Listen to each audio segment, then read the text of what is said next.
भाजपचे राज्याचे कार्यकारी अध्यक्ष रवींद्र चव्हाण यांनी संजय राऊत यांना जोरदार प्रत्युत्तर दिलंय।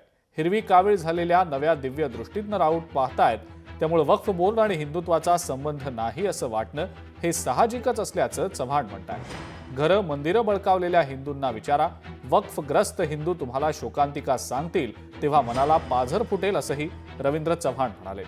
तुमचा पक्ष काँग्रेसच्या पाठिंब्यावरच मांडगुळ झालाय, तेव्हा मालकीणबाईंच्या सासूबाईंचं कोड कौतुक सुरू राहू देत असं म्हणत त्यांनी सोनिया गांधी आणि इंदिरा गांधींचं नाव न घेता चांगलाच टोला लगावलाय।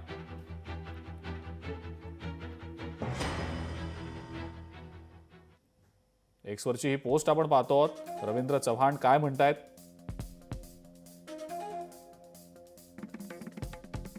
वक्फ बोर्ड आणि हिंदुत्वाचा संबंध नाही असं वाटणं साहजिक असल्याचं रवींद्र चव्हाण म्हणतायत। राऊतांवर हल्लाबोल त्यांनी केलेला आहे, मात्र घरं आणि मंदिरं बळकावलेल्या हिंदूंना विचारा असं आवाहन ते करतायत। वक्फग्रस्त हिंदू तुम्हाला शोकांतिका सांगतील तेव्हा मनाला पाझर फुटेल असं सुद्धा रवींद्र चव्हाणांनी टीका करत म्हटलेलं आहे।